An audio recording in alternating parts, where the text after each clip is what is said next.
Hello दोस्तों, आज जो है हम करने वाले हैं एक चैप्टर जिसका नाम है क्लास 5th ईवीएस का है, जिसका नाम है द स्नेक चार्मर स्टोरी, कहानी सपेरियों की। तो आई एम आर्यनाथ। देखते हैं, मैं हूँ आर्यनाथ। के पहले में तुम्हें जानकर हैरानी होगी कि मैं ऐसा कुछ कर सकता हूँ जो तुम में से शायद ही कोई कर सकता है। जानते हो क्या? मैं बीन बजा सकता हूँ। हो गई ना हैरान? हाँ, मैं सांपों को अपनी बीन की धुन पर नचा सकता हूँ। ये कला मैंने अपने लोगों से सीखी है। हमारे लोगों को कालबेलियां कहते हैं। मेरे दादा रोशननाथ जी हमारी जाति में सबसे बहुत मशहूर थे।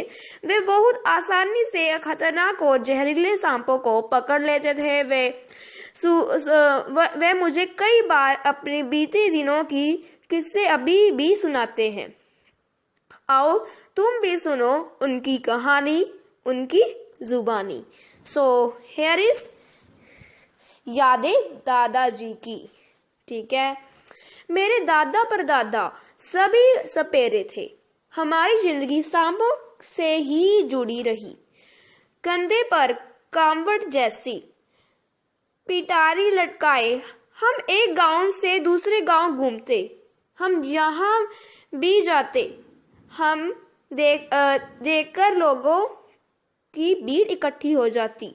फिर हम पिटारी में रखी बांस की टोकरी में से निकालते अपने प्यारे सांपों का नाच देख लेने के बाद भी लोग वहीं रुके रहते। उन्हें पता होता कि हमारे टिन के डिब्बे में उनके कई रोगों की दवा होगी।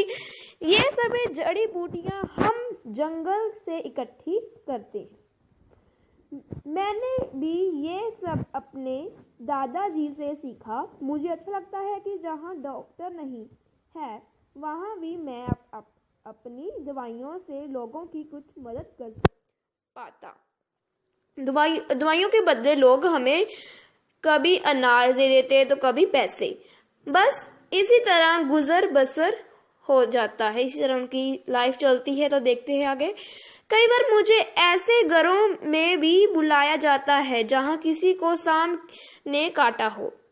तब मैं सांप के दंड के निशान से ये जानने की कोशिश करता कि किस सांप ने काटा है।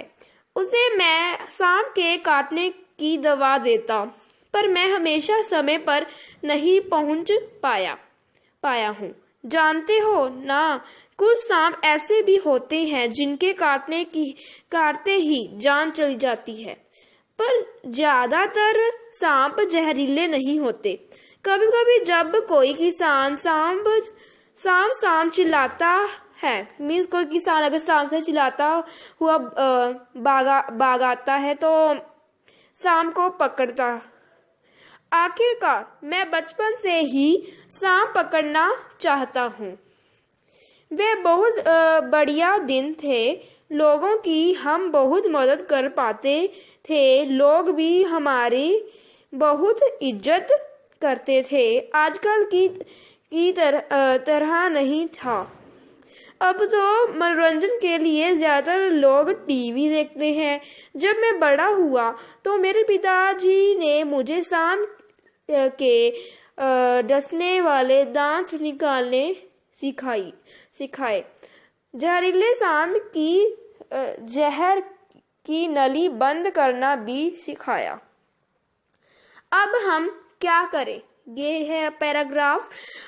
आर्यनाथ, तुम्हारे पिताजी बहुत छोटी उम्र से ही मेरे साथ गांव घूमा करते थे।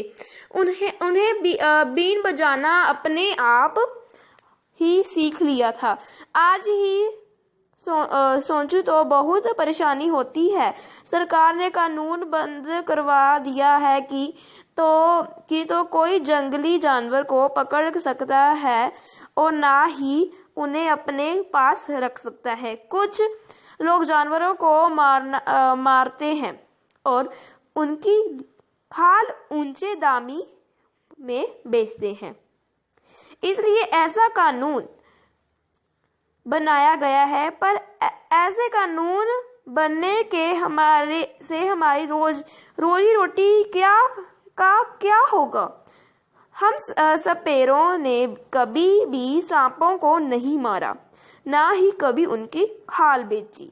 कुछ लोग कहते हैं कि हम सांपों को बुरी हालत में रखते हैं। चाहते तो हम भी सांपों को मारकर खूब पैसा कमा सकते थे, तब हमारी जिंदगी इतनी मुश्किल भरी ना होती। सांपों को मारने की बात तो दूर, ये तो हमारी पूंजी है जो हम अपने आने वाली पीढ़ी को सौंपते हैं। सांपों को तो हम अपनी बेटियों को शादी में तोहफे में रूप में भी देते हैं। हमारे काले बेलियां नाच में भी सांप जैसी मुद्राएं होती हैं।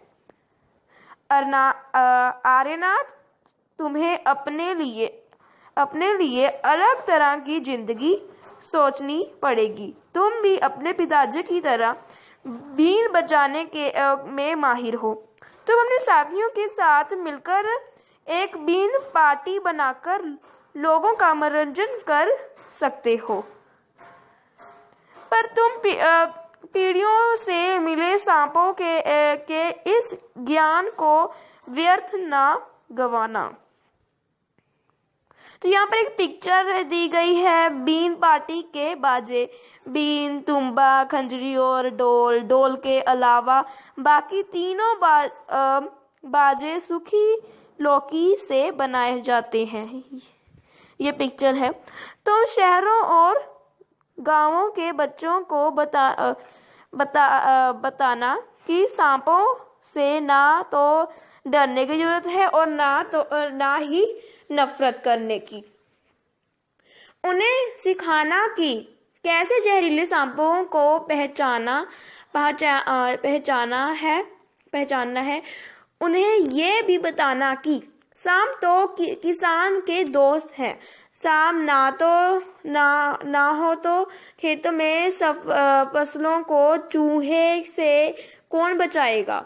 अब तुम उन सभी बच्चों को मेरी ये कहानी सुनाना, अपनी जिंदगी की एक नई कहानी भी बनाना, अपने पोते पोती को सुनाने के लिए। तो ये चैप्टर और ये एक पिक्चर दी गई है कालबेलिया नाच की एक मुद्रा, ये पिक्चर में है। और इसी के साथ हमारा जो है चैप्टर खत्म हो गया। I hope you like this chapter and इस चैनल को सब्सक्राइब करना मत भूल।